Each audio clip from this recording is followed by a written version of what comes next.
بسم اللہ الرحمن الرحیم الصلاة والسلام علیکہ یا رسول اللہ وعلی آلکہ واصحابکہ نور اللہ صلی اللہ تعالی علیہ وسلم۔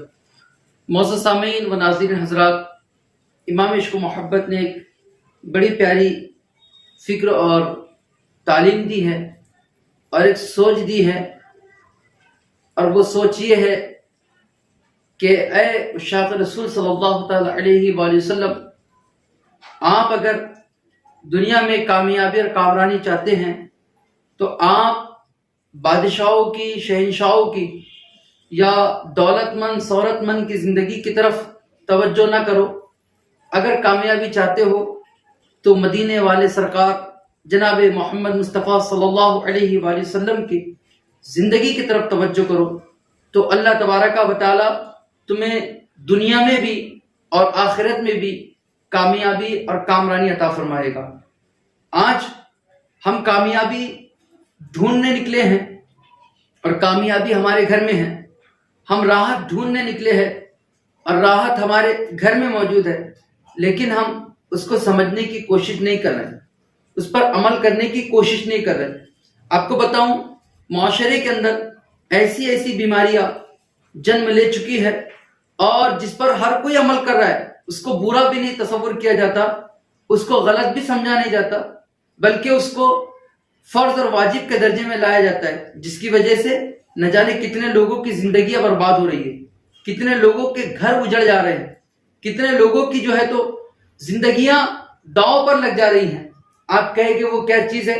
وہ سب سے بڑی چیز جس کو چلہ کہتے ہیں، یعنی اگر کسی نئی شادی ہوئی اور نئی شادی ہونے کے بعد پہلے بچے کی پیدائش کا معاملہ آیا تو یہ ذہن ہمارے معاشرے میں دے دیا گیا، اللہ جانے کس نے دیا اور اللہ ہی جانے کہ یہ معاملہ کہاں سے آیا ہے اور کب ختم ہوگا، کہ پہلے بچے کی پیدائش پر جو خرچ ہوگا، جتنا پیسہ لگے گا، دوا کے اعتبار سے ہو یا سونوگرافی نکالنے کے اعتبار سے ہو یا کسی بھی دیگر معاملے کے اعتبار سے ہو، تو وہ پہلے بچے کی پیدائش پر خرچ لگائیں گے کون؟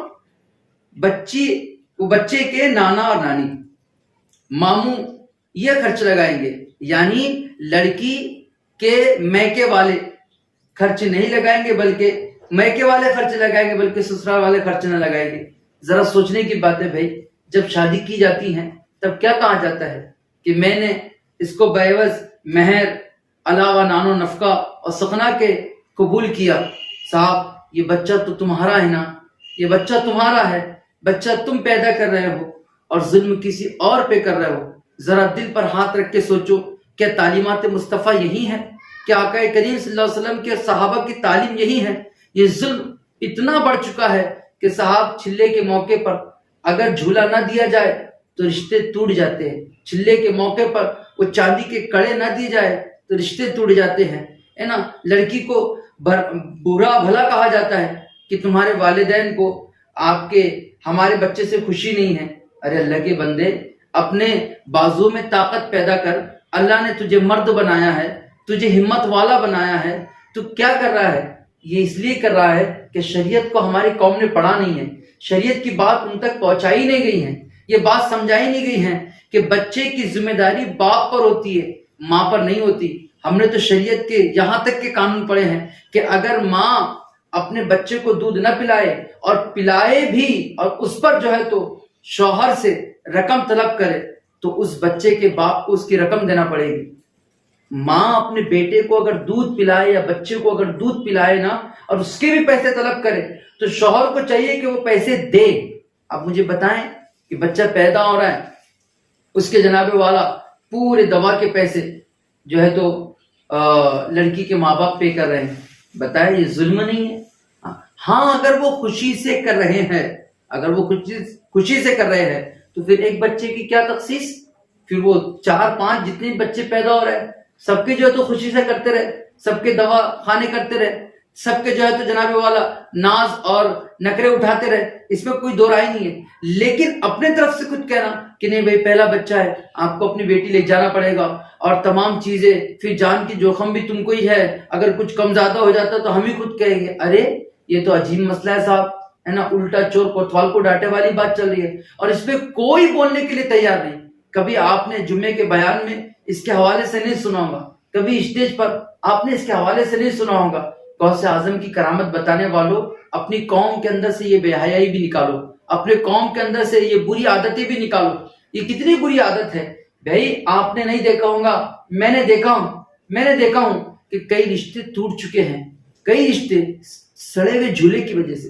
وہ جھولا کیا ہوتا ہے؟ کتنے روپے کا ہوتا ہے؟ 1000-1200 روپے کا جھولا، بتائیں آپ۔ اس کی وجہ سے بیٹیوں کو چھوڑ دیا جاتا ہے، کیوں؟ اس لیے کہ ہم نے سمجھایا نہیں ہے، اور انہوں نے بھی دین پڑھنے کی کوشش نہیں کی ہے۔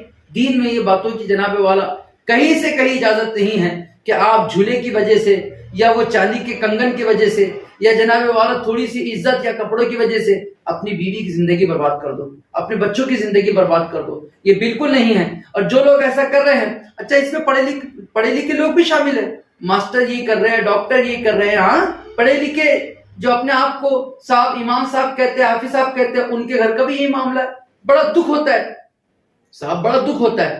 آپ کا بچہ ہے، آپ اس کے باپ ہے، یہ کفالت آپ کو دی گئی ہے، آپ کو سب کچھ کرنا ہے، تو پھر عجیب مسئلہ ہے کہ پہلے بچے کی پیدائش پر خرچ کون اٹھائیں گا؟ تو نانا نانی، علمان والحافظ۔ ذرا سوچئے، اور جو ہم کر رہے ہیں اس پر غور و فکر کیجئے، کیا ہم یہ صحیح کر رہے ہیں یا غلط کر رہے ہیں؟ بڑے بڑے علماء سے رابطہ کیجئے، پوچھئے ان سے۔ میں یہ کہہ رہا ہوں کہ اگر نانا نانی خوشی سے بچے کے ناز اور نخرے اٹھانے کے لیے تیار ہے تو اس میں کوئی دو رائے نہیں، لیکن لڑکے والے خود سے سوپے کہ جاؤ آپ 8واں مہینہ شروع ہو گیا، جاؤ آپ 7واں مہینہ شروع ہو گیا، جاؤ آپ اپنے گھر چلے جاؤ، وہیں پر تمام چیزیں کرو، جتنی دوائیں لگتی ہیں، جتنا ٹریٹمنٹ لگتا ہے آپ جا کے کرو، یہ ہماری ذمہ داری نہیں ہے۔ لا حول ولا قوت الا باللہ، سوچنے کی بات ہے، یہ ہماری ذمہ داری نہیں ہے۔